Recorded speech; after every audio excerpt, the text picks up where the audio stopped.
conférence-là. Et nous venons de la conférence. Quand vous arrivez.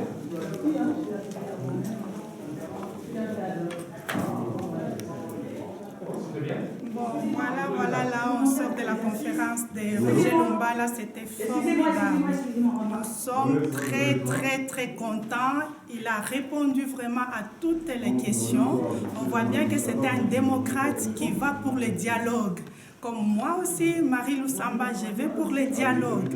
Vaut mieux le dialogue pour éviter tous ces glissements-là et arriver à ce que notre pays soit libéré. Nous sommes très contents. Comme ça aussi, il a parlé des recensements et il faut qu'il y ait tout d'abord des recensements avant qu'il y ait une élection. Puisqu'on a vu déjà Joseph Kabila, il a volé en 2006.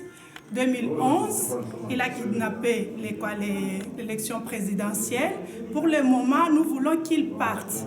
Qu'il parte, il faut le laisser partir. Tout ce que nous demandons, c'est Mobutistes-là qui s'accrochent pour que Joseph Kabila reste. Ils doivent le laisser partir puisque le Congo est riche et que notre peuple doit profiter de ses richesses. Et surtout, arrêter le sang qui coule au Congo. Le départ de Joseph Kabila nous aidera à sécuriser notre peuple et sécuriser notre Congo. Et amener des investisseurs. Un pays doit avoir des investisseurs, doit avoir du tourisme. Donc il y aura du tourisme contrôlé. Pourquoi notre peuple doit toujours souffrir? Pourquoi notre Congo doit toujours souffrir? 32 ans de dictature de Mobutu, ça suffit. Nous ne voulons plus de dictature au Congo. La démocratie avant tout. Donc c'est pour cela que nous allons pour l'état des droits. Laisser que le dialogue s'efface, qu'il y ait la démocratie et que ça doit se changer. Donc nous n'acceptons plus les injures de Bokecho. Annick Malouka, toi aussi tu as menti que j'ai insulté ta mère, ce n'est pas correct. Arrête le mensonge. Tu as encore la chance, je ne sais pas beaucoup parler, mais arrête d'inventer. Montre-nous où est-ce que j'ai insulté ta mère, quelle vidéo j'ai fait pour insulter ta mère. Arrête le mensonge. Donc nous tous pour les dialogues, que personne ne vous ment pas que le dialogue c'est mauvais. C'est faux, il faut dialoguer. Si on ne dialogue pas, vous voyez que c'est déjà prévu et le glissement. Dans le fichier électoral, c'est prévu 6 mois.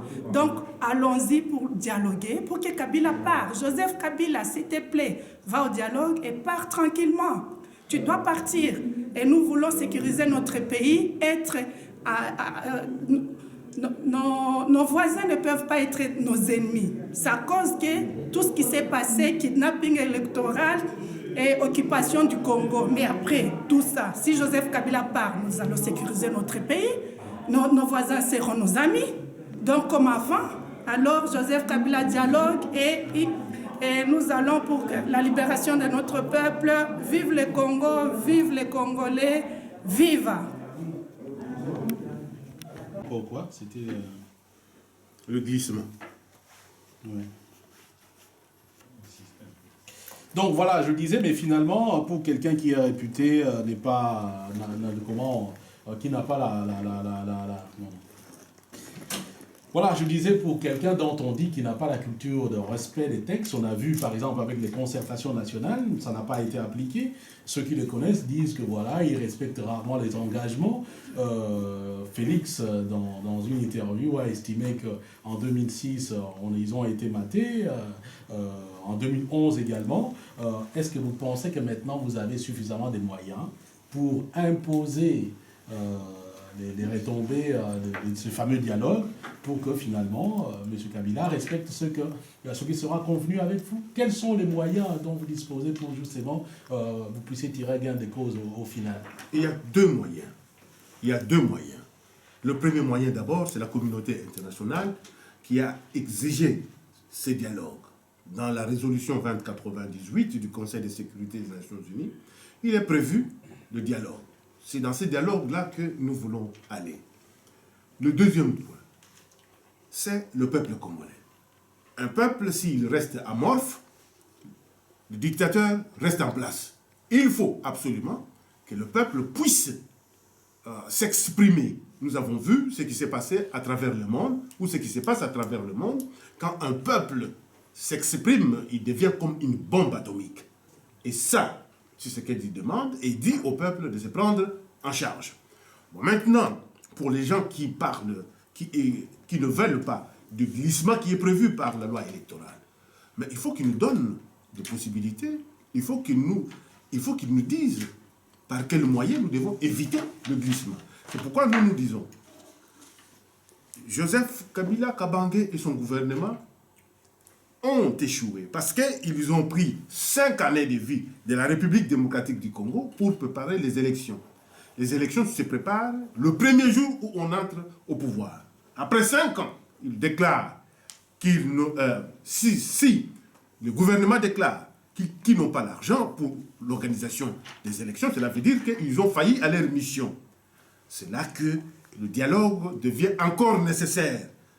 Parce que ses frères, ses compatriotes, ils ont la territoriale, ils ont les renseignements, ils ont la police, ils ont l'armée, ils ont les armes, ils ont tout ceci. Mais comment pouvez-vous faire pour les chasser du pouvoir, si ce n'est que par une guerre? Alors finalement, si je comprends très bien, le dialogue va faire en sorte que M. Kabila puisse être délesté de l'emprise qu'il a de l'armée, de la police, de la CENI. Comment ça va se faire concrètement? Si je vous comprends très bien. Si vous me comprenez très bien, je vous ai dit que le dialogue va permettre à ce que nous puissions organiser les élections libres, démocratiques et transparentes. Parce qu'il y a eu trop de morts. Non, soyez clair. Vous posez comme premier principe que le dialogue, parce que M. Kabila a la police, l'armée et tout avec lui. Et vous ne pouvez pas aller aux élections avec une telle personne.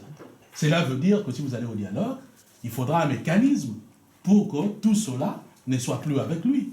Et comment vous allez faire?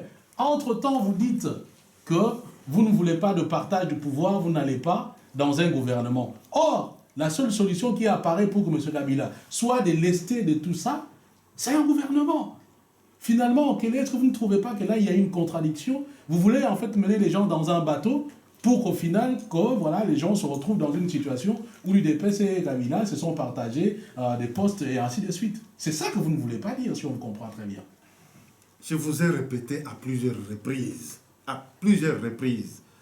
que le dialogue, c'est pour empêcher à ce que nous partions avec M. Maloumal, que nous connaissons tous bien, comme président de la CENI, pour avoir les élections libres, démocratiques et transparentes. Ce n'est pas le partage du pouvoir dans le gouvernement. Nous parlons de la CENI. Vous avez posé une question kilométrique, mais laissez-moi vous répondre. Allez-y. Voilà. Donc nous ne pouvons pas tolérer, nous ne pouvons pas accepter d'aller à l'élection ou aux élections avec Malou Malou, que tout le monde connaît, la façon dont il a travaillé en 2006. C'est pourquoi nous disons, nous devons, pour obtenir le départ de Malou Malou, il n'y a pas une autre voie que la voie du dialogue. C'est ainsi que nous insistons, nous nous posons des questions de savoir comment pouvons-nous aller aux élections alors que nous avons M. Mboussa Nyamouissi qui est à l'étranger, l'exilé forcé, M. John Chibango, M. Foster, le général Foster Mounene, M. Roger Lumbala, et tous les prisonniers que nous avons en République démocratique du Congo. Mais vous souciez... Donc là, Roger Lumbala a trouvé son intérêt, si on comprend très bien. Non, pas du tout. Moi, tel que je suis là, j'ai toujours mon intérêt. Mon intérêt, c'est la République démocratique du Congo. Mais vous n'êtes pas au Congo, maintenant vous êtes aussi en exil, donc le dialogue vous permettra de rentrer au Congo. Moi, je sais comment, par quels moyens, je peux rentrer au pays, même sans dialogue. Je suis ce qu'on appelle chez nous Tchichitukonyangalamushi. Donc, je suis quelqu'un, un oiseau qui a un bec courbé. Tout le monde se pose la question de savoir comment cet oiseau-là mange. Mais l'oiseau mange parce qu'il vit. Donc c'est pour vous dire tout simplement, nous devons stopper. Nous devons lutter pour avoir une légitimité. Le pouvoir doit être légitime. Parce que lorsqu'il y a une légitimité, nous n'aurons plus la guerre à l'est de la République démocratique du Congo. Pour éviter maintenant que nous puissions avoir des viols, nous devons avoir des tués, nous devons avoir des pillages et autre chose. Vous comprenez? C'est ça notre souci majeur. Le souci de M. Roger Lumbala, c'est celui-là. Ce n'est pas le souci d'un individu que je suis. Je peux mourir aujourd'hui. Mais il y aura quelqu'un qui prendra le flambeau de M. Roger Lumbala. Ouais. Voilà, donc merci M. Roger Lumbala. Je rappelle à tous nos internautes spectateurs de Télé Tchangou que nous recevons M. Roger Lumbala, coordonnateur de cette dont soutient Étienne Tshisekedi, ancien candidat à l'élection présidentielle, par ailleurs président du Rassemblement des Congolais démocrates et nationalistes.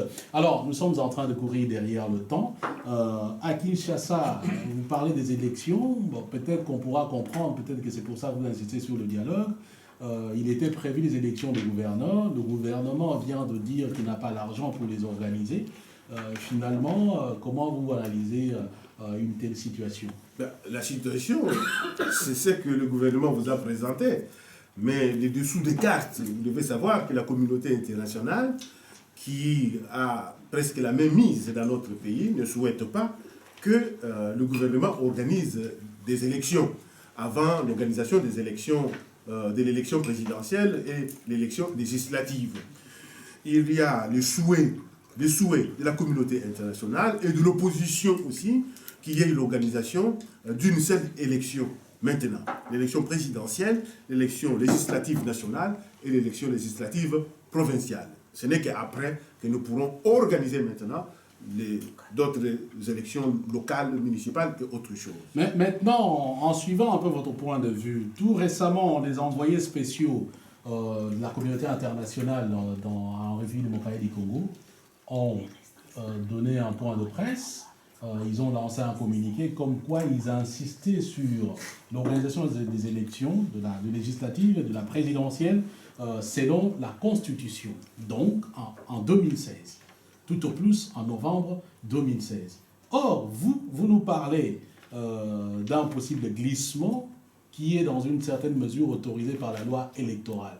Comment votre position à vous va se concilier avec la position de la communauté internationale, qui d'ailleurs, pour aussi à vous entendre parler, est dans une certaine mesure le garant des retombées, des éventuelles retombées que vous pourriez avoir au dialogue. Eux, ils disent, selon les délais constitutionnels, vous dites, le glissement est permis dans la Constitution. Ce que vous ne comprenez pas, c'est que je vous explique. Je vais recommencer. Allez-y. La première des choses, le délai constitutionnel, c'est en 2016. Nous voulons que les élections s'organisent en 2016. Et la communauté internationale pense que pour l'organisation de ces élections-là, il faut absolument avoir autant d'argent et dans les délais. C'est pourquoi la communauté refuse toutes les élections avant élections présidentielles et législatives. Et je viens de vous dire encore que c'est ça même la logique de l'opposition politique, pour prévenir qu'il n'y ait pas de guerre. Mais je vous informe que le glissement, parce que vous avez parlé du glissement, c'est là que je vous ai dit, attention, le glissement est légal.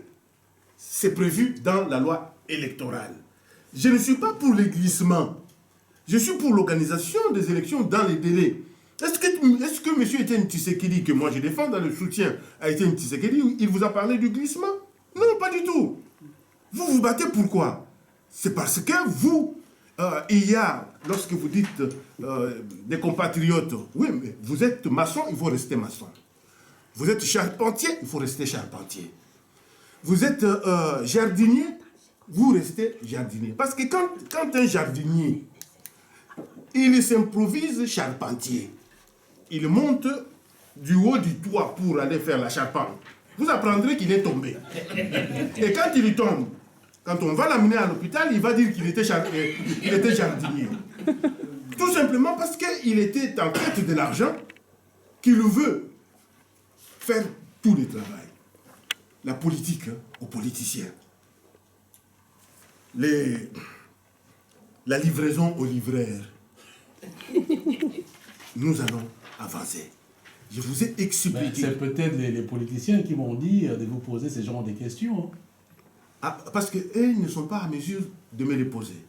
Tout simplement parce qu'ils comprennent que nous sommes dans la logique de dire nous devons dialoguer pour rassembler.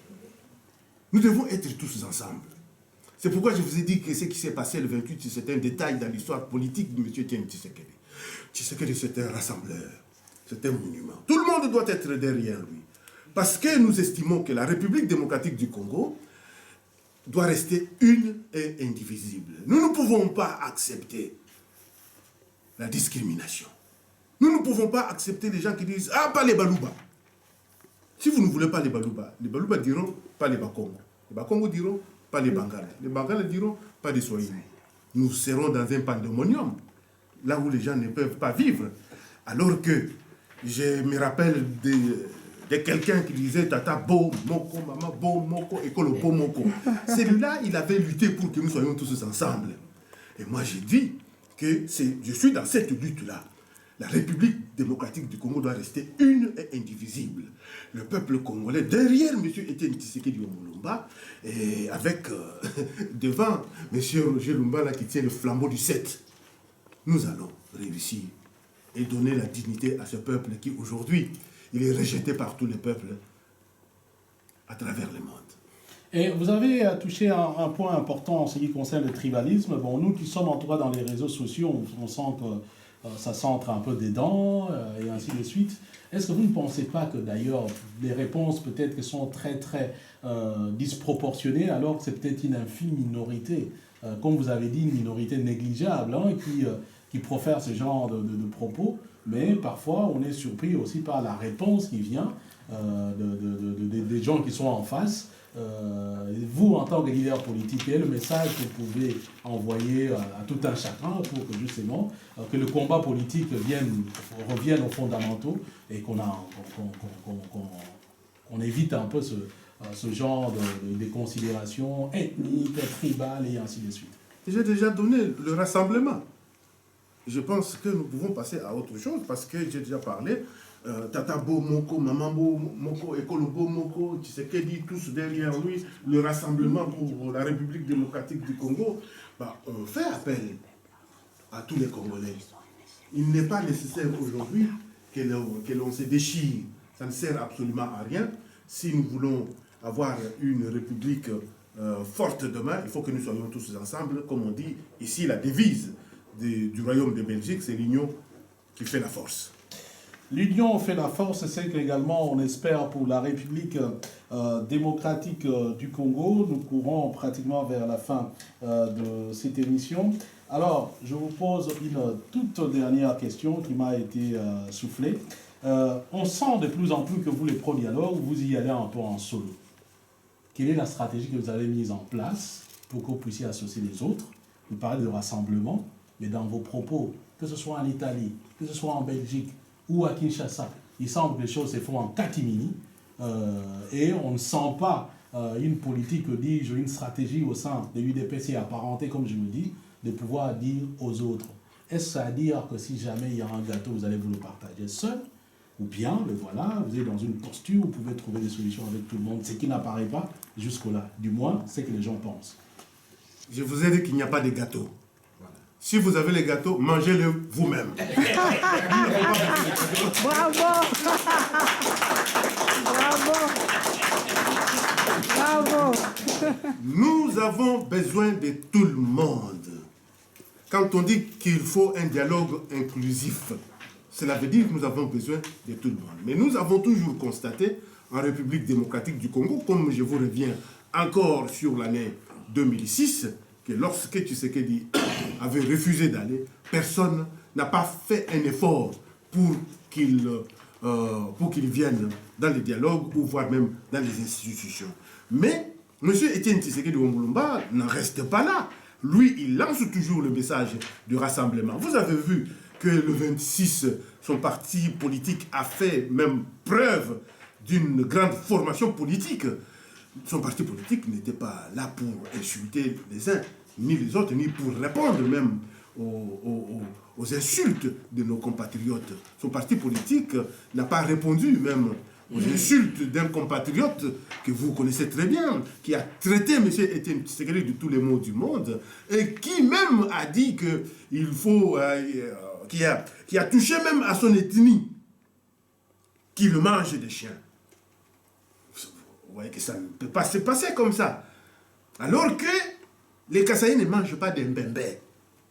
Ils ne mangent pas des crocodiles. Ils ne mangent pas des kobas.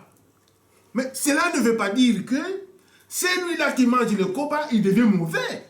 Parce qu'il mange le koba. Celui-là qui mange le mbembe, celui-là qui mange du serpent est mauvais. Non. Nous disons tout simplement, nous devons être tout le monde. Non à la dispersion. Non à la division.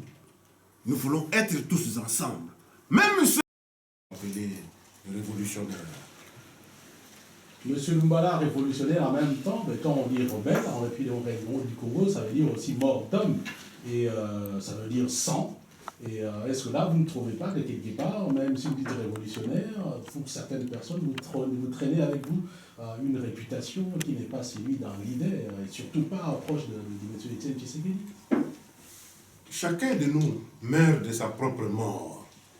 Et il y en a qui meurent pour la maladie, il y en a qui meurent parce qu'il y a eu un accident de véhicule, il y en a qui meurent parce qu'il y a la guerre. La guerre de libération exige aussi qu'il y ait des sacrifices.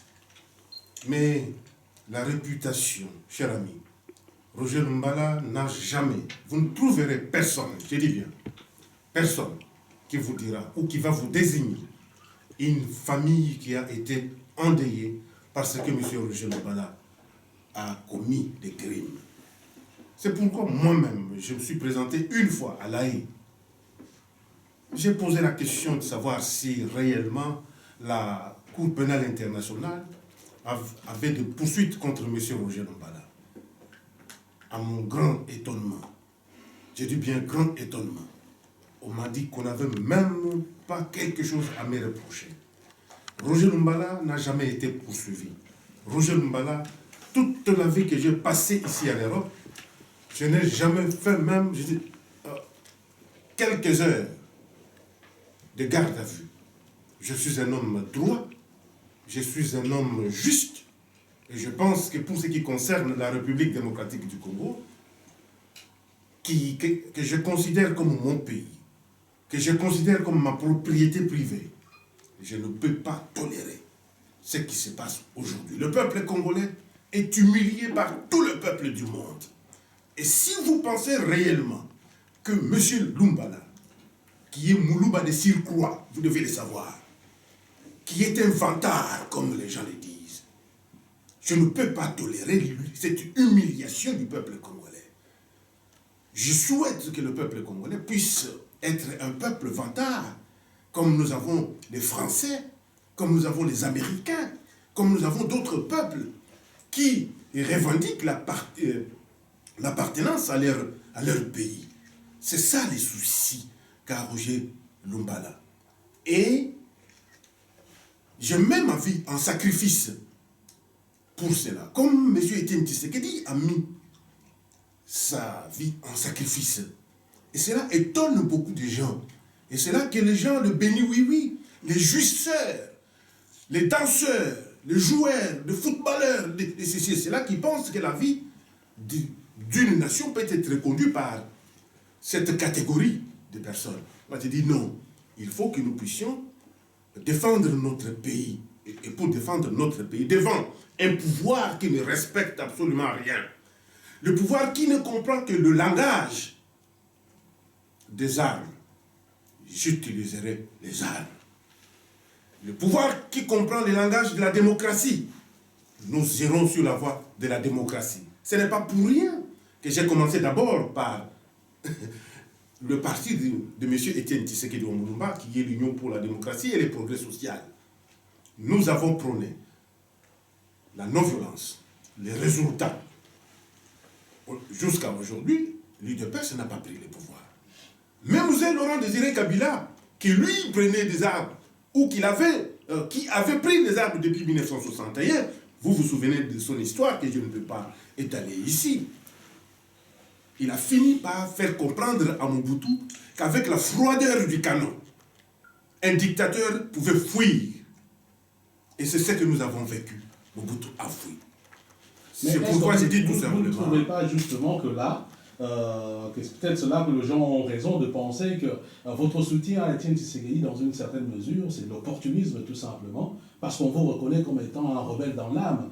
Aujourd'hui, vous le soutenez en ce qui concerne le dialogue, alors qu'en face, le pouvoir est réputé comme celui qui n'entend que la raison quand il s'agit de la force. Vous ne trouvez pas que les gens ont une certaine raison de penser que vous y allez tout simplement parce que vous avez perdu votre combat en termes de rébellion, que vous voulez passer par Tshisekedi pour rentrer à Kinshasa? Si vous êtes un bon journaliste, vous devez savoir que depuis 1993, j'étais président de l'UDPS en France. Et je me suis battu pour cela. Et en 2011, j'ai créé le soutien à Étienne Tshisekedi Wamulumba. Un bon journaliste a toutes ces informations-là et ne pose pas de telles questions. Je suis dans la continuité des soutiens à M. Étienne Tshisekedi. Depuis 1982, également je n'ai pas encore fini. Ouais, je n'ai pas encore fini, s'il vous plaît. D'abord là-bas, un bon journaliste peut aussi remarquer que vous avez zigzagué. Et pour quelqu'un qui prétend, comme vous le dites, être un grand leader, zigzaguer dans ce monde ici tel qu'on le sait, parfois ne donne pas en tout cas une bonne presse. Qu'est-ce que vous dites lorsque vous parlez de zigzaguer? C'est-à-dire quand vous prenez non-violent, comme vous le dites dans l'UDPS, après vous prenez des armes, et maintenant vous voulez nous parler du dialogue, ce qui est quelque part une non-violence. Logiquement, vous auriez été, soit vous êtes non-violent, soit vous êtes un rebelle, quelqu'un qui aime les armes. Quand vous êtes tantôt non-violent, tantôt quelqu'un qui prend les armes, donc on dit que vous êtes opportuniste, tout simplement. Et ce n'est pas le journaliste qui le pense, c'est beaucoup de gens qui le pensent comme ça. Mzee Laurent Désiré Kabila qui a pris les armes et M. Mobutu, ils n'ont pas fini par dialoguer. J'ai lutté dans l'UDPS avec la méthode de non-violence. J'ai compris à un moment donné qu'avec cette méthode, nous ne prendrons pas, Mobutu ne quittera jamais le pouvoir, parce que Mobutu le disait lui-même, que le pouvoir était au bout du canot. Tout le monde le sait. Ce que Mobutu a fait avec l'opposition non violente pendant 7 ans de la conférence nationale souveraine, Mzee Laurent Désiré Kabila l'a fait dans 7 mois et Mobutu a fui. J'ai quitté l'UDPS, j'ai créé mon parti politique, RCDL, parti politico-militaire. Avec le RCDL, nous avons fait le travail qui a abouti à la conférence et au dialogue de Sun City. Le dialogue, c'est le prolongement de l'action militaire. De l'action militaire. Lorsque il y a des oreilles qui sont bouchées de part et d'autre, lorsque la guerre arrive, les oreilles sont débouchées. C'est là qui refuse à partager le pouvoir. C'est là qui refuse à discuter avec les autres, arrive à discuter avec les autres parce qu'il y a le bruit des bottes. Il y a la froideur du canon. Parce qu'ils savent ce qui représente une lutte armée. Donc, dans l'interprétation des journalistes ou de certains compatriotes, bien sûr, je vous ai dit ici qu'il y a des jouisseurs, des gens qui aiment que l'on travaille pour eux, pour qu'ils viennent manger. Ils ont toujours un discours tendant à dire que voilà, la rébellion, ceci et cela. Tout en oubliant que dans ces pays ici, vous vivez dans ces pays. Vous connaissez la révolution orange, je crois que c'est en 1830, ce qui s'est passé ici en Belgique. Je ne peux pas vous rappeler de la révolution française. Je ne peux pas vous rappeler de la révolution américaine. Je ne peux pas vous rappeler de beaucoup de choses. Ça ne sert à rien d'avoir un discours qui ne va pas vous donner des résultats. Mais je sais que tout simplement, mes chers journalistes, les gens qui ont voulu diaboliser M. Roger Lumbala, qu'est-ce qu'ils font? Ils tiennent un discours pour toucher des sensibilités. Les gens qui ne comprennent absolument rien dans la lutte, c'est là qu'ils disent, M. Roger Lumbala, il a fait la rébellion, il a fait ceci et cela. Je tiens à vous préciser, je n'ai pas changé. Je suis l'homme qui reste pour la République démocratique du Congo. Je suis l'homme qui veut absolument que les choses changent. Et sur ce point-là, nous sommes tous d'accord. Mais les choses vont changer comment? Avec un pouvoir obtus, un pouvoir qui ne respecte même pas les engagements qu'il prend. C'est là que je dis, aujourd'hui, si si les choses se passent comme ça se passe maintenant, et que si je suis là avec vous, c'est pour vous dire que ce qui s'est passé, pour que Joseph Kabila Kabange accepte même de négocier avec l'opposition dans le cadre des concertations, c'est parce qu'il y avait la prise de Goma par les M23. Il s'est dit, je dois discuter avec ces gens ici, et je vais les dribbler. C'est ce qu'il a fait. Alors, je ne vous fais pas un procès par rapport à votre passé, c'est juste d'abord pour planter les décors, pour que les gens sachent au moins qui vous êtes. Et puis, il n'y a pas un péché à vous dire ce que les gens pensent. Justement, dans votre rôle de journaliste, c'est aussi d'entendre ce que les gens pensent. Quand les gens ont appris que je recevais M. Roger Lumbala, j'ai eu des questions et je vous les posais. Donc, je comprends que maintenant, vous êtes revenu au sentiment d'un non-violent. Vous voulez donner la chance à la paix. C'est comme ça que vous soutenez M. Etienne Tshisekedi en ce qui concerne le dialogue. Alors, avant que nous puissions entrer dedans, en ce qui concerne ce dialogue, et puis d'autres points de l'actualité, comme je les ai annoncés ici, pas plus tard qu'il y a quelques jours, il y a eu une manifestation à Bruxelles, justement, concernant les anti- et les pro-dialogues. Il a failli y avoir mort d'homme. Comment vous avez-vous analysé toute cette situation par rapport à cet événement à Bruxelles? Non, ça c'est un détail. Ça c'est un détail, je ne peux pas parler de ça. Dans la vie de M. Etienne Tshisekedi, quand il y a 200 personnes qui manifestent, ça ne représente absolument rien. Parlons des choses sérieuses. Bon, des choses sérieuses, mais pour quelque chose qui a fait quand même qu'il y a eu des blessés, surtout quand on sait que certaines personnes qui étaient là ont été, comme vous, des soutiens à M. Etienne Tshisekedi, vous n'allez pas quand même traiter ça de périphérique. Je dis bien que c'est un détail. Avec M. Etienne Tshisekedi, il y a déjà eu des morts. Cela ne veut pas dire que parce qu'il y a eu 200 personnes qui se sont mises dans la rue, ça va entacher la lutte menée par cet homme pendant plus de 30 ans. Je ne crois pas. La lutte de M. Etienne Tshisekedi représente beaucoup de choses pour notre pays. C'est le père de la démocratie. Il est le monument. Il est le sphinx de l'humanité. Aujourd'hui, vous savez, même Nelson Mandela, qui a lutté pour la République démocratique, pour son pays, a toujours été victime de certains compatriotes qui lui ont manqué de respect. Je peux aller beaucoup plus, même dans l'histoire, même biblique. Jésus-Christ, qui était venu pour la rémission de nos péchés, a vu qu'on l'a choisi sur base sur la question qui avait été posée par non, pas par Barabbas, c'était Ponce Pilate. C'était Ponce Pilate qui avait posé la question, et on l'a choisi, le Dieu qui était venu pour nous sauver, et il a été crucifié. Donc je tiens à vous préciser que ce qui s'est passé, c'est un détail, un petit détail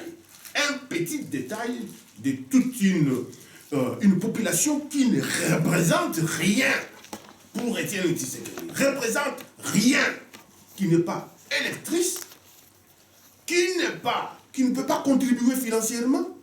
Ben, moi je tiens tout simplement à respecter, parce que ce sont des compatriotes congolais. Je dis que chacun mène sa lutte. M. Etienne Tshisekedi mène sa lutte pour la République démocratique du Congo, qui est reconnue sur le plan international, qui est reconnue à travers le monde, et que moi je soutiens, j'ai choisi personnellement de soutien. J'ai choisi personnellement de soutenir. Mais je dis tout simplement que chacun mène sa propre lutte pour son pays. Un détail dans l'histoire politique de M. Etienne Tshisekedi, évoquons ou parlons des choses sérieuses. Alors maintenant, le dialogue, vous prenez besoin de rappeler à toute personne qui vous entend que vous êtes un pro-dialogue. Et la grande question que les gens se posent, je ne sais pas si vous êtes habilité à parler à la place des UDPS, mais peut-être vous allez répondre en tant que soutien. Comment pouvons-nous dialoguer? Là, je suis à la place du peuple congolais, les gens qui se posent la question. Comment aller au dialogue avec quelqu'un à qui l'on a demandé de pouvoir amener vivant et ligoté, quelqu'un qui vous a volé l'impérium pendant au moins 5 ans sans le remettre, quelqu'un qui a fait fi de tout ce qu'on a, de toutes les propositions qui ont été faites, et surtout quand en face, clairement, les acolytes de votre pendant politique, d'en face bien entendu, dégagent clairement, vous signifient clairement les objectifs qu'ils veulent atteindre avec ce dialogue. Mais vous vous dites, nous allons à ce dialogue pour gagner quoi et pourquoi vous êtes pour ce dialogue?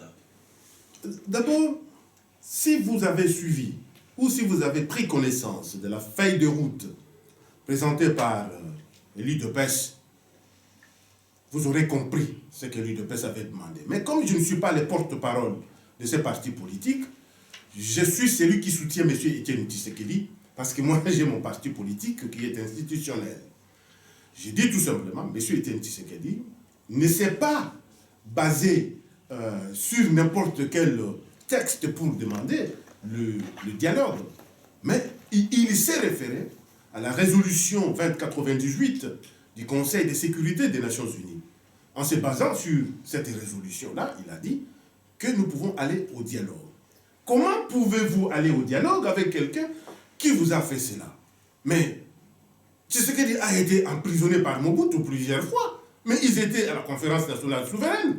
Nelson Mandela a passé 27 ans de sa vie en prison, et puis par après, ils se sont retrouvés pour discuter dans l'intérêt supérieur de leur pays. Pourquoi vous posez cette question-là?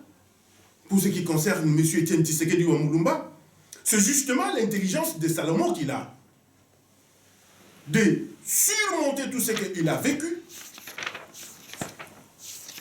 pour demander le dialogue.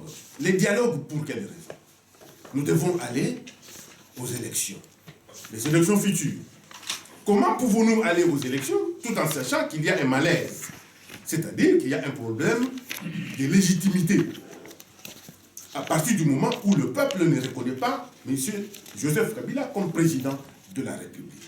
Comment pouvons-nous aller aux élections tant que nous avons des prisonniers politiques? M. Diomi Ndonga Moisi en prison, il y a Willy Michiki, il y a M. Mouyambo, il y a d'autres qui sont avec eux et qui sont en prison. Il y a des gens qui pourraient vous rétorquer, le problème de légitimité ne se pose pas maintenant, c'est depuis 2011 que ce problème se pose. Dès le début qu'il y a eu élection de M. Kabila, prestation de serment, le problème s'est posé. Pourquoi avoir attendu 4 ans pour imposer ou comment on parlait d'un dialogue? Pourquoi ne pas avoir accepté avant? C'est aussi notre question. Il y a un temps pour tout. Il y a un temps pour observer et il y a un temps pour dialoguer. Moi, je pense que M. Etienne Tshisekedi a l'intelligence de Salomon. C'est pourquoi il faut l'écouter quand il dit que maintenant, parce que c'est lui qui a été victime, parce que c'est lui qu'on a arraché l'impérium, parce que c'est lui que nous tous nous avons soutenu hier. Même maintenant, il vous dit, vous m'avez soutenu, moi on m'a arraché l'impérium, je demande maintenant le dialogue, et puis vous refusez. Mais à quel titre vous refusez? Vous refusez à quel titre? Si ce n'est que si vous avez vos contacts de chaque jour, de toutes les nuits, pour faire autre chose. Nous avons vu les gens qui sont en contact avec le pouvoir, qui se retrouvent maintenant à la mangeoire des différents partis politiques. Monsieur Etienne Tshisekedi a la sagesse de Nelson Mandela. Il y en a aussi qui disent que justement c'est pour aller à la mangeoire. Non, pas du tout. Ce n'est pas pour aller à la mangeoire, c'est pour permettre à ce que le peuple congolais puisse se retrouver. Il y a plusieurs méthodes de lutte. Moi, je pense que le dialogue, qui n'est pas l'apanage, ou tout simplement l'idée de M. Etienne Tshisekedi, comme je vous ai dit, le dialogue vient de la résolution 2098 du Conseil de sécurité des Nations Unies. C'est pourquoi vous entendez M. Kobler dire qu'il se met à la disposition pour les bons offices. Pour les bons offices. C'est parce que tout simplement, il s'appuie aussi sur cette résolution 2098. Donc moi je pense que pour ce qui concerne le dialogue doit être permanent dans un pays post-conflit comme la République démocratique du Congo. Le dialogue doit être permanent dans un foyer. Je pense que, monsieur le journaliste, si vous êtes marié, si vous n'avez pas le dialogue dans votre foyer, vous divorcez. Et le divorce, ce n'est pas bon. Le divorce. Monsieur Etienne Tshisekedi a son épouse maintenant plus de 50 ans de mariage. Cela veut dire qu'il a instauré le dialogue. Les gens qui ne dialoguent pas, ils divorcent. C'est très souvent les gens qui disent des histoires comme ça, ils sont tous divorcés. C'est parce que tout simplement, ils ne respectent pas l'autre, l'interlocuteur. C'est là que moi j'ai dit tout simplement que la situation que nous avons aujourd'hui oblige M. Etienne Tshisekedi d'exiger le dialogue, et le dialogue sous les auspices de la communauté internationale. Mais vous savez aussi, c'est bien, hein, on sent que vous êtes un bon débatteur, mais d'autres personnes, quand ils vous regardent, ils disent, mais tiens, mais il y a un vrai problème. On aurait compris, les gens ne refusent pas qu'on puisse dialoguer avec qui que ce soit dans ce pays-là. Mais il y a un problème, c'est qu'on ne peut dialoguer que par rapport aux textes légaux établis en République démocratique du Congo. Là, il y a une constitution qui stipule clairement que le président arrive fin mandat et qu'il y a 2 mandats et qu'après, voilà, il faut qu'il y ait des élections à un nouveau président. Alors, maintenant, quelles sont les retombées d'un dialogue où la Constitution dit clairement ce qui va se passer et les gens se disent, mais c'est comme si vous donnez des béquilles à M. Kabila pour qu'au bout d'un temps, en 2016, qu'il puisse peut-être trouver une parade pour rester au pouvoir. Et très souvent, quand on pose la question, c'est comme si les bonnes réponses ne viennent pas des UDPS. Dans le code de famille, lorsque vous vous mariez, il y a un article qui dit que vous devez discuter chaque jour. Non. C'est ce que vous instaurez dans votre foyer. Le dialogue entre monsieur et madame, et parfois le dialogue avec les enfants aussi. Voilà une bonne famille que nous devons respecter. Nous ne donnons pas le béquille à monsieur Kabila. Qui vous a dit? Parce que depuis là, monsieur Kabila n'a jamais dit qu'il va changer la constitution.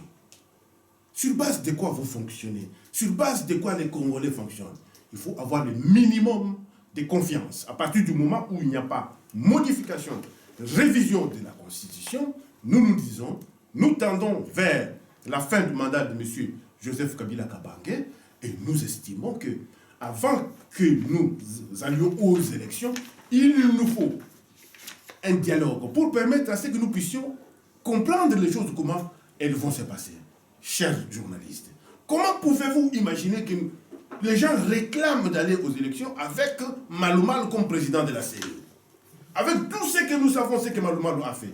Mais il y a des gens qui vous disent que nous devons aller aux élections. Je vais vous donner la procédure de la désignation de Malou Malou. C'est l'opposition et la majorité qui se retrouvent pour désigner. Et le président de la CENI vient du camp de la majorité. C'est ainsi que Malou Malou est désigné comme président de la CENI. De la société civile. Il y a l'opposition, la société civile et ceci et cela. Bon, pour vous dire tout simplement que nous ne pouvons pas aujourd'hui, quelles que soient les marches que nous pouvons organiser, chasser Malou Malou de là où il est. Nous ne pouvons l'obtenir que suite à un dialogue pour dire que voilà, suite à ce dialogue, pour avoir des élections libres, démocratiques et transparentes, nous ne souhaitons pas que M. Malou Malou soit président de la CENI. C'est ainsi que nous avons déjà entamé des démarches avec le général Sangaré, qui a organisé aussi des élections à la Guinée, je crois. Il n'est pas guinéen, mais il a organisé des élections à la Guinée. Donc nous sommes dans la logique... Donc, je comprends très bien, vous êtes dans la logique que les élections soient organisées par un étranger, par exemple. Mais bien sûr. Ce n'est pas une injure, ça s'est passé dans d'autres pays, ils ont eu les résultats. Pour question de confiance aussi. Est-ce que avons-nous confiance à Malou Malou? Je ne pense pas que nous avons confiance à Malou Malou.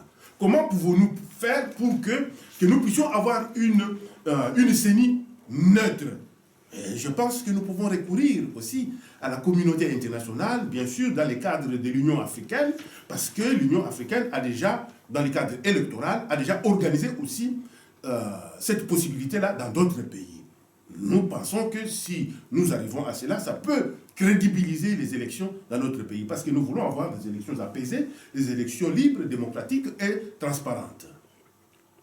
Merci. Je dois couper parce qu'il enregistre pour 24 minutes, et puis il arrête, sinon... Ça va jusque là? Oui. Là, je dis bien, même ceux-là qui lancent des philippiques à M. Roger Lumbala. Roger Lumbala a fait ceci, il a tué les gens, il a mangé.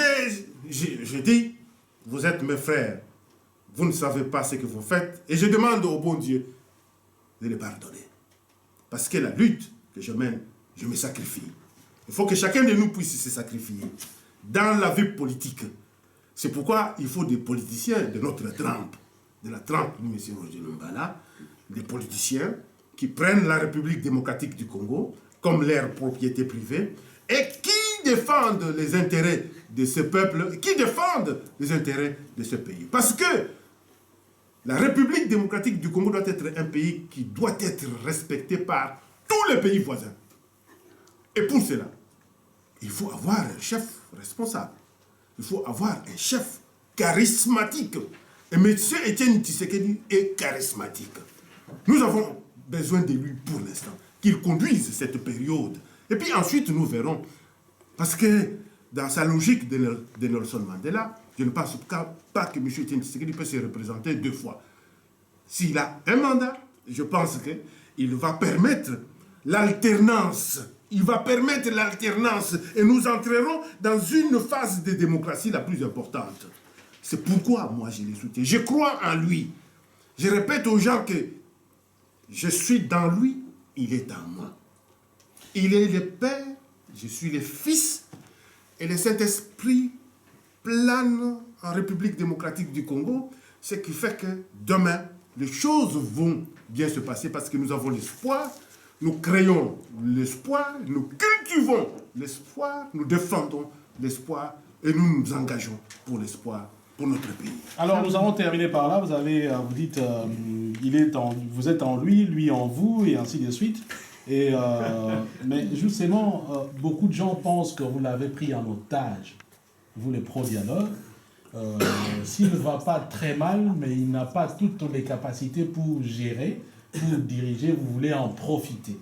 Et quand on pose la question, on sent qu'au niveau des UDPS et apparentés, on sursaute, comme si on n'a pas le droit de poser cette question. On a vu par exemple à Kinshasa, une personne arrêter l'émission, tout simplement parce qu'on a parlé de la santé du président. Mais les gens, ils pensent que c'est un homme politique, il n'est plus de sa famille.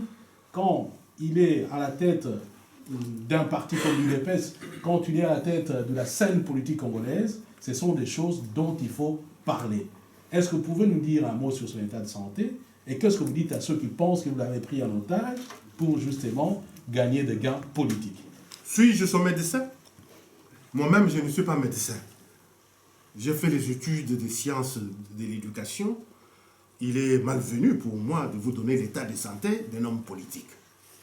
Je vais vous donner les coordonnées de son médecin, vous allez l'appeler, il va vous donner son état de santé. Le prendre en otage. Vous pensez, un Tshisekedi que Mobutu n'a pas dompté, et toi tu peux aller prendre Tshisekedi en otage. Ça c'est mal connaître l'individu. Il a la lucidité. Il comprend des choses. Tshisekedi est capable aujourd'hui de vous faire même un footing de 5 km. Et ça, moi-même, je peux vous le confirmer. 5 km. Il peut battre même ceux-là qui pensent qu'ils sont en bonne santé. Parce que tous les gens qui se sont joués de M. Étienne Tshisekedi sont morts. Vous devez savoir ça. Il continue. Et c'est un sphinx. Et vous savez pourquoi on l'appelle sphinx? Parce qu'au moment où vous vous attendez que le type est mort, il est rené toujours de ses cendres. Parce que Dieu lui a doté une mission. Cette mission, l'attaque qui n'a pas encore accompli sa mission sur cette terre. C'est ce qu'il dit. Les gens qui s'imaginent qu'il va mourir, moi je touche toujours le bois. Je ne touche même pas le bois, je croque le bois chaque jour. Pour que cela ne lui arrive jamais. Et je suis convaincu que d'ici là, la République démocratique du Congo va voir les lueurs d'espoir. Nous allons sortir le pays tous ensemble. Les Bakongo, les Bangala, les Baswahili, les Baluba, tous ensemble, comme un seul homme, derrière M. Étienne Tshisekedi, pour le développement de notre pays. Cela ne va pas nous empêcher pour que le dialogue puisse nous permettre aussi de permettre le recensement. Ce que les uns et les autres exigent. Le recensement, le dialogue, ça va permettre à ce que nous puissions avoir un climat apaisé. Ouais. où tout le monde doit se retrouver. Moi, j'ai beaucoup d'estime dans mes compatriotes de la diaspora qui font la formation. Si vous êtes dans la diaspora, vous devez faire une formation pour qu'après les combats, lorsque nous serons au pays, vous n'allez pas continuer les combats au pays quand on va partir. Le combat sera fini. Vous allez faire quoi au pays? Vous allez nous montrer comment vous dansiez dans les manifestations? Ou bien quoi? Donc c'est pourquoi nous disons, nous sommes tout à fait convaincus, nous voulons une république unie, forte et juste. Ouais. Voilà, c'est par ce message de justice, de force et d'unité que nous mettons à terme à cette émission. C'était un plaisir pour moi, M. Lumbala, de vous avoir dans cet entretien. J'espère donc que je pourrai vous avoir une autre fois. L'actualité étant ce qu'il est, certainement qu'en 2016, on aura beaucoup de matière à déviser. Merci. Même avant 2016, je suis un homme de dialogue, je suis un parlementaire qui veut dialoguer avec les compatriotes. Je suis toujours à votre disposition. À n'importe quel moment, M. Lumbala sera là pour répondre. Un homme qui domine aussi, selon ce que j'ai appris. Vous voulez qu'on me domine? Merci, monsieur. Merci beaucoup. Voilà, moi j'ai fini par là, je ne sais pas. Mais qu'au bout du compte, les élections ne sont pas organisées. Est-ce que vous n'avez pas peur qu'en ce moment-là, la majorité vienne vous dire, bah, écoutez, nous avons échoué ensemble et donc nous devons nous partager les responsabilités. Donc finalement, vous aurez toute la responsabilité d'un glissement éventuel qui va apparaître. Vous êtes prêts à l'assumer, vous les pro-dialogues? D'abord, je tiens à vous préciser que légalement, le glissement existe. Il est prévu dans la loi électorale. Dans la loi électorale. Parce que les gens, beaucoup ne connaissent pas. La loi électorale, ce n'est pas la Constitution. Je parle de la loi électorale qui organise les élections. La loi électorale dit ceci. Lorsque la CENI n'est pas à mesure d'organiser les élections, elle peut proroger une fois, 6 mois renouvelables, une fois, cela veut dire une année. Là, c'est la loi électorale. La loi électorale qui n'est pas anticonstitutionnelle, parce que toutes les lois de la République démocratique du Congo passent d'abord par la Cour constitutionnelle pour vérifier la constitutionnalité des lois. Ça existait en 2006 et ça s'est passé. Nous avons prorogé pour 6 mois. Mais ce que nous disons maintenant, la loi est là, les hommes sont là. Ce sont les hommes qui font les lois. Et pour ce qui concerne la situation de dire que vous allez partager, non, qui vous dit qu'il y aura le partage du pouvoir? Qui vous a dit ça? Dialoguer, ce n'est pas pour partager le pouvoir. Dialoguer, c'est pour la mise en place d'une logique qui peut permettre... Peut-être que vous ne m'avez pas compris. Je dis ceci, vous dialoguez, vous ne partagez même pas le pouvoir. Vous mettez en place une nouvelle CENI. Mais au bout du compte, on est devant une impossibilité d'organiser des élections. Donc, automatiquement, nous sommes dans le glissement. Et donc, le pouvoir pourra venir devant vous en vous disant, bah, écoutez, parce que nous avons mis ensemble tout ceci, donc c'est que nous avons échoué ensemble. Non, on n'a pas échoué parce que je viens de vous expliquer. Je viens de vous expliquer que le glissement est prévu par la loi. Ce n'est pas au pouvoir de venir nous dire que nous avons échoué ensemble. C'est le pouvoir qui a échoué dans la mobilisation financière. Mais le glissement est prévu dans la loi. Or, c'est ce que justement les anti-dialogues pensent. Les anti-dialogues pensent que vous devez laisser les pouvoirs en place. Continuons son chemin jusqu'à un certain moment. C'est lui qui a la responsabilité d'organiser l'élection. Vous avez la Constitution. Et si au bout du compte, il n'y a pas d'élection, ils n'ont qu'à assurer seuls les responsabilités. Et c'est là que justement, ils ne comprennent pas que vous allez au dialogue avec eux, au lieu de les laisser travailler seuls, pour qu'en fin de compte, peut-être qu'on puisse vous faire partager les responsabilités d'un éventuel échec. Et vous, on dirait qu'à l'UDPS et apparenté, vous ne comprenez pas encore ça. C'est ce que les autres pensent. Les autres pensent.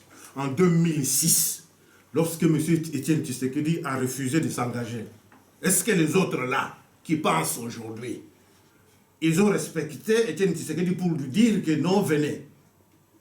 Ils se sont amusés d'aller. Mais vous n'avez pas vu Tshisekedi et les membres de son parti politique dans la rue pour manifester contre les gens qui voulaient partir. Au moment où Tshisekedi, avec son intelligence, il dit que c'est maintenant qu'il faut aller. Vous qui, hier, vous avez dit oui, Tshisekedi ne vous est pas bousculé. Aujourd'hui, Tshisekedi dit oui. Vous pensez que Tshisekedi n'a pas les droits. Je ne pense pas que c'est ça ce qui était beaucoup plus important. Le départ de Kabila est constitutionnel. Je dis bien, le départ de Kabila est constitutionnel. Tant que nous n'avons pas encore changé la constitution de la République démocratique du Congo, Kabila va partir. Nous devons l'offrir les possibilités, la sécurité, pour qu'il puisse comprendre que lorsque je vais laisser le pouvoir, ses frères ici ne vont pas se mettre à me matraquer, ne vont pas se mettre à m'arrêter. C'est la seule logique que les gens doivent comprendre. Parce que nous qui avons fait la guerre, nous savons les conséquences surtout chirurgicales de la guerre. Parce que je sais comment ça se passe.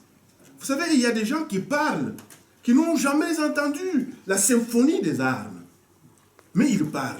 Les gens qui entendront la symphonie des armes, ils se diront qu'ils ne peuvent pas parler ou tenir de tels propos. C'est pourquoi nous nous disons, Etienne Tshisekedi doit tout faire pour que nous puissions aller aux élections apaisées. Et nous devons éviter la guerre. Mais maintenant, nous devons éviter la guerre. Je n'ai pas encore fini. Ouais. Nous devons éviter la guerre. Est-ce que ce n'est pas ça le souhait du peuple congolais? Et pour éviter la guerre, donc, il faut prévenir. Donc, raison à Kinké qui pense que Kabila, c'est la seule personne qui peut garantir la paix dans ce pays-là. Non, je ne vous ai pas dit ça. Ça, c'est vous reprenez les propos de votre compatriote Kinké. Ce ne sont pas les propos de M. Roger Lumbala. Parce que lui aussi veut éviter la guerre en étant avec Kabila. Moi, j'ai dit, nous devons éviter la guerre. Est-ce que ce n'est pas ça l'objectif premier des citoyens congolais? Parce qu'il y a d'autres peuples qui s'engagent à la guerre. Alors que notre peuple, parfois, trouve que la guerre a beaucoup plus de conséquences, ce qui est tout à fait exact. Mais nous disons que Kabila a subi déjà, il a déjà fait ses 2 mandats. C'est fini constitutionnellement. Et puis par la suite, nous verrons. En face de nous, nous pouvons avoir un membre de la majorité présidentielle. Je peux vous citer, si Bochab est là. Je vous pose une question. Je n'ai pas encore fini. Attendez, il faut que dans votre entendement de glissement, oui, c'est avec ou sans Kabila finalement? Non, le glissement, c'est avec Kabila. Ah. C'est constitutionnel. Non, c'est pas constitutionnel, c'est dans la loi électorale. Mais oui, mais quand il y a conflit entre une loi et la Constitution, il n'y a pas conflit. C'est la Constitution qui l'emporte. Non, il n'y a pas conflit. Il n'y a pas conflit.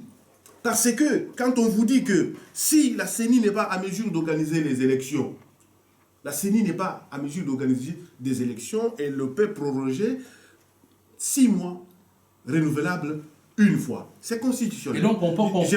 Je vous ai parlé ici de la constitutionnalité des lois. C'est pourquoi dans les camps des gens qui parlent, qui refusent le dialogue, ils doivent aller demander leurs juristes sur la constitutionnalité des lois. En 2006, nous sommes partis sur base de cette loi électorale. Même si elle est modifiée, elle est amendée, c'est sur base de cette loi électorale. En 2011, nous sommes allés sur la même base de la loi électorale. Et en 2016, même si on a amendé un peu, c'est la même loi électorale.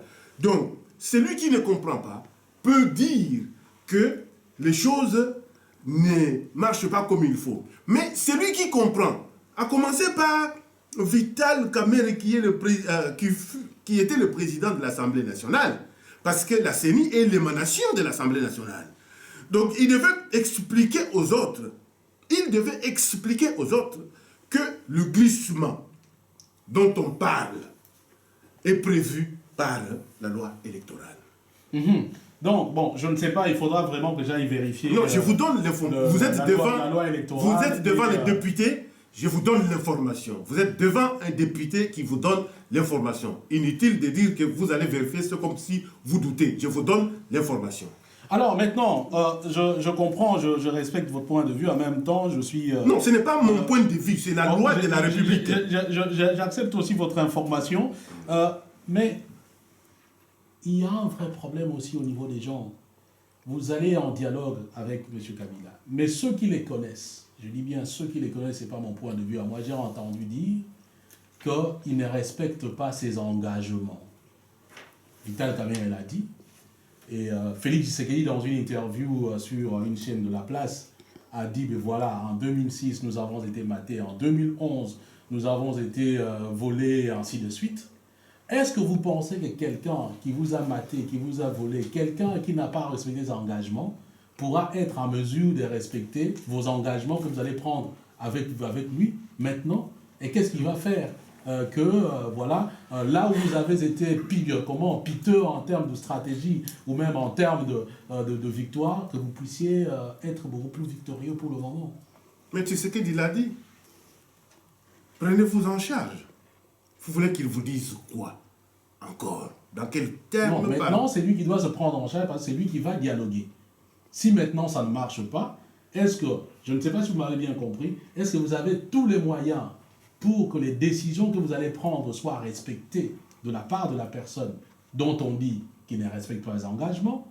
Est-ce que vous avez les moyens de pouvoir imposer vos décisions à quelqu'un qui vous a maté en 2006, qui vous a maté en 2011? Quelle est la recette pour qu'on vous fasse confiance maintenant, là où vous avez échoué en 2006, en 2011? C'est ça la question. C'est pourquoi M. Etienne Tshisekedi exige que ça soit sous les auspices de la communauté internationale. En dehors de ça, le peuple se prendra en charge. Donc vous pensez que la communauté internationale va faire en sorte que Kabila puisse respecter tout ce que vous allez lui demander? Ce n'est pas tout ce que nous allons lui demander. Quand on fait les dialogues, on fait des résolutions. Et les résolutions, on le fait ensemble. Elles sortent du dialogue, des conclusions du dialogue. À partir de ce moment-là, il est prévu que chaque partie puisse respecter, et sous les auspices de la communauté internationale, qui va rappeler à chaque partie le respect de ces accords. Je pense que nous avons beaucoup de craintes pour rien. Aujourd'hui, nous sommes dans la logique, M. Etienne Tshisekedi qui a réfléchi et qui a pensé qu'il faut absolument que nous puissions aller à l'élection ou non, au dialogue, a très bien réfléchi. Et je le soutiens, et je pense qu'il a raison.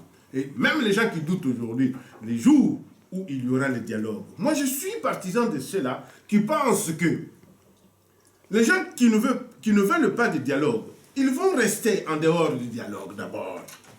Ceux-là qui veulent le dialogue, comme en 2006, ils s'engagent. Et puis après, nous verrons, nous ouvrirons encore d'autres dialogues. Parce que le dialogue doit être permanent. Il n'est pas dit qu'il faut que tout le monde soit d'accord pour que l'on puisse s'engager à dialoguer. Parce qu'en 2006, M. Etienne Tshisekedi n'était pas là, mais les gens se sont engagés, ils sont partis. Mais pourquoi aujourd'hui, Tshisekedi n'ira pas et que les autres soient là où ils sont et on va les respecter. Là où ils sont avec leur discours de nos dialogues là, nous allons les respecter là où ils sont. Nous allons d'abord dans le dialogue. Quand on va finir avec ce dialogue, nous demanderons un deuxième dialogue maintenant avec eux. Ça ne pose pas de problème. Maintenant, avoir un peu la frénésie avec laquelle l'UDP s'y est apparenté de défendre le dialogue, on se dise, mais tiens, c'est comme si quelque chose a déjà été boutiqué quelque part. Et plus vite, le partage équilibré du pouvoir ressort. Il semble que vous avez déjà entendu en Italie, en Belgique et ainsi de suite sur un partage du pouvoir.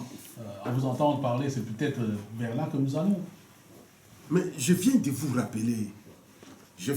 rappeler que le dialogue, ce n'est pas pour le partage de pouvoir. Vous reposez la même question. Passez à l'essentiel, monsieur. Et si au final, il y a partage de pouvoir? Parce que justement, vous ne nous avez pas dit, s'il y a glissement, vous avez dit ça sera avec Kabila, bien entendu, mais ça sera avec toujours la majorité en place. Bien sûr, bien sûr. Bien sûr, c'est toujours la majorité en place. Alors finalement, vous êtes là pourquoi? Vous êtes allé au dialogue pourquoi? Il n'y a pas élection. Qui est parti au dialogue? Enfin, on discute pour aller au dialogue. Il y a des fois, quand je réfléchis tout seul, et quand je vois tout ce qui se passe, je me dis, oh Dieu, pourquoi vous m'avez créé aussi si intelligent? De pouvoir comprendre des choses que mes compatriotes ne comprennent pas. le dialogue doit être permanent. Même les gens qui nous ont apporté la démocratie, lorsque les choses bloquent en France, ils rassemblent l'opposition et la majorité. Sarkozy, président de la République, il regarde qui peut aller nous représenter au Fonds monétaire international, il prend un socialiste. Pour vous, qui êtes des enfants, qui veulent apprendre la démocratie, lorsque les compatriotes viennent discuter, vous commencez à vous faire des idées. Non, faisons quelque chose. Pardon. Voilà, la conférence de Roger Lumbala vient de se terminer. Tout le monde commence à partir là. Vous voulez un peu comme ça, je vous filme un peu. Vous avez quelque chose à dire? Je ne sais pas, les invités ou les... C'était magnifique. C'était comment? Magnifique. Donc il a bien parlé? Très bien. Donc vous allez pour le dialogue? Exactement, c'est parce qu'on est là. Ah ok, viva. Bon, monsieur le gouverneur, vous êtes dialoguiste alors? Vous allez pour le dialogue? Plus que dialoguiste. Plus que dialoguiste? Ah oui, je crois que le combat va aboutir bientôt. Hein? Oui. Parce que quand Tshisekedi est devant, Oui. Lumbala vient, Oui. Omer Kamba vient. Oui. Oh, mais ces gars-là n'auront rien à dire. Monsieur le bourgmestre, là, je viens de voir que Monsieur vous le êtes... gouverneur. Le gouverneur. Je viens de voir que vous êtes l'ancien gouverneur de Mbuji-Mayi. Oui, du Kassai oriental, oui. Du Kassai oriental. Mais qu'en pensez-vous de Kassange, Ngoï Kassange, pour le moment, du PPRD? Oui, Kassai, je ne peux rien dire parce que c'était mon petit. Oui. Je ne peux rien dire. Je n'ai rien vu de spécial à dire sur lui. Est-ce qu'il a fait mieux que vous? Est-ce que le peuple congolais profite de ses richesses, les gens de Mbuji-Mayi? Non, ce sont les Kassaïens orientaux, donc les Mouchmaïens qui peuvent nous juger. Oui. Et vous, en regardant avec un air du passé et de maintenant, qu'en pensez, vous avez quelque chose à dire? Rien. Non, je ne dis rien, ce sont les gouvernés que nous avons gouvernés qui peuvent nous juger et nous attribuer les points. Merci, papa. Bon, ça va? Oui, ça va très Ça bien. va? Nous sommes très Comment- contents. Je m'appelle Mimi Djoua. Oui. Donc nous sommes pour le soutien 17. Donc de Roger Lumbala. Voilà pour les soutiens à Étienne Tshisekedi. Ah, vous faites partie de... 17 Ah, de ok. 7 soutiens à Étienne Tshisekedi. Donc vous êtes pour le dialogue Tout à fait. et pour le recensement du peuple congolais aussi? Tout à fait. Je suis pour le dialogue, justement. C'est pour justement prévenir le peuple congolais que pour que nous ne puissions pas nous retrouver devant un fait accompli. C'est juste, le dialogue est juste l'anticipation des choses. Donc on prend le devant pour ne pas se retrouver devant une situation de fait accompli. Et qu'en pensez-vous du 28 août, ce qui s'est passé ici, la marche, où il y a eu des cailloux entre Congolais, où l'autre camp a pris des cailloux pour tuer d'autres Congolais? Qu'en pensez-vous? Que dites-vous de ça? Avez-vous vu ça? Oui, je vis ça. Et que dites-vous? Pour un Congolais qui prend un caillou énorme pour abattre, on a vu, il y a eu déjà beaucoup de blessés et un entre la vie et la mort. Ne nous trompons pas des cibles. L'heure est au rassemblement. Les cibles n'est certainement pas le peuple congolais. Et donc, le moment est venu pour nous, tous les peuples congolais, de nous rassembler autour d'Étienne Tshisekedi pour qu'on puisse récupérer les causes. Ok, viva.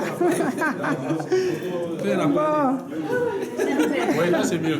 ça va Fabien? Ça va. Yo filmaka kaka loba ata moko hein?